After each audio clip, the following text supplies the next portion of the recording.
Mahayatra തിരുവണ്ണാമലയ്ക്ക് April 4ഉം 5ഉം 6ഉം ദിവസങ്ങളിലായിട്ട് നമ്മൾ പോകുന്നുണ്ട്. ഈ ഒരു യാത്രയെ നമ്മൾ വിശേഷിപ്പിക്കുന്നത് മഹായാത്ര എന്നാണ്. എപ്പോഴും മഹത്തേറി എന്തിനോ അതിനെയാണ് നമ്മൾ മഹാ എന്ന് ഉദ്ദേശിക്കുന്നത്. ഈ ഒരു യാത്ര ഒരു ഭക്തിസാന്ദ്രമായിരിക്കുന്ന ഒരു യാത്രയല്ല. ഭക്തിയെക്കാട്ടിലുപരി മുക്തി എന്താന്ന് അടിസ്ഥാനപ്പെടുത്തുന്ന ഒരു യാത്രയാണ്. അരുണാചലേശ്വരം തിരുവണ്ണാമലയെ സിദ്ധപരമ്പരയിലുള്ളവർ കാണുന്നത് മോക്ഷത്തിൻ്റെ ഭൂമിയായിട്ടാണ്. രമണ മഹർഷിയുടെ സമാധി ഊർജം, അരുണാചലേശ്വരം ഹിൽസിൻ്റെ മണിപ്പൂരക ചക്രത്തിൻ്റെ ഊർജം, നന്ദീശ്വര ഭഗവാന്റെ ശിവജ്ഞാന ബോധം ഉദിച്ചു നിൽക്കുന്ന സ്ഥലം, അത് അനുഭവിച്ച് തന്നെ അറിയേണ്ടതാണ്. സ്പിരിച്വൽ അവേക്കിംഗ് പ്ലേസ് ആണ് തിരുവണ്ണാമല.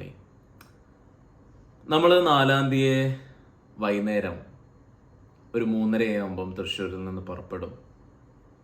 അത് തൃശ്ശൂരിൽ എവിടെ വെച്ചാണെന്നും കാര്യങ്ങളൊക്കെ തന്നെ ഇതിൻ്റെ ഒപ്പം തന്നെ എഴുതി കാണിക്കുന്ന കോൺടാക്ട് നമ്പറിൽ നിങ്ങൾ വിളിച്ചാൽ മതി. അതിൽ എല്ലാം വിശദമായിട്ട് പറയുന്നുണ്ട്.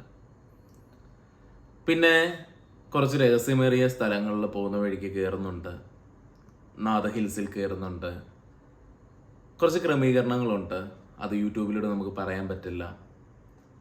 പിന്നെ ഇതൊരു യാത്രയാണ്. നമുക്കവിടെ ചിലവും കാര്യങ്ങളൊക്കെ വരും. അതിനായിട്ടൊരു ചെറിയൊരു പൈസ ഈടാക്കുന്നുണ്ട് എല്ലാവരുടെയും കയ്യിൽ നിന്ന്.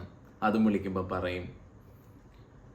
പിന്നെ ഇതിൻ്റെ ഒരു പ്രത്യേകത എന്ന് വെച്ച് കഴിഞ്ഞാൽ തിരുവണ്ണാമലയ്ക്ക് ഒരു പ്രത്യേകതയുണ്ട്. അത് മണിപ്പൂരക ചക്രമായി ബന്ധപ്പെടുത്തിയുള്ളൊരു ഊർജ്ജമാണ്. അതുകൊണ്ടാണ് അത് അഗ്നിതത്വവുമായി ബന്ധപ്പെടുത്തിയിരിക്കുന്ന പഞ്ചഭൂത ക്ഷേത്രങ്ങളിൽ അരുണാചലേശ്വരം മണിപ്പൂരക ചക്രത്തിൻ്റെ അടിസ്ഥാനമാണെന്ന് പറയുന്നത്.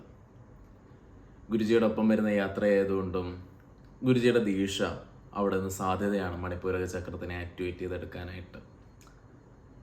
അതിനുവേണ്ടിയും കൂടി തയ്യാറെടുത്ത് വരിക. നിങ്ങൾ വിമോചനത്തിനെക്കുറിച്ച് ആഗ്രഹിക്കുന്നുണ്ടെങ്കിൽ, പരിണാമത്തിനെക്കുറിച്ച് ചിന്തിക്കുന്നുണ്ടെങ്കിൽ, ഈ ഒരു യാത്ര നിങ്ങൾക്ക് ജീവിതത്തിലെ ഏറ്റവും ഉയർന്നൊരു സാധ്യതയായി തീരുമെന്ന് ഞാൻ ഉറപ്പ് നൽകുന്നു.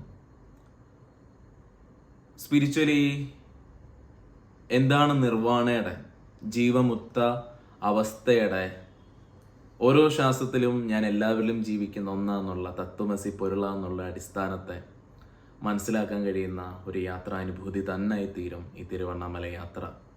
വളരെ ലിമിറ്റഡ് ആയിട്ടുള്ള സീറ്റേ ഉള്ളൂ. എന്ന് വെച്ചാൽ ദീക്ഷാ പ്രക്രിയകളുള്ളതുകൊണ്ട് അങ്ങനെ ക്രമീകരിക്കാനായിട്ടാണ് ഞാൻ പറഞ്ഞിരിക്കുന്നത്. ഈ അവസരത്തെ മാക്സിമം യൂട്ടിലൈസ് ചെയ്യുക. എല്ലാവർക്കും നമസ്കാരം.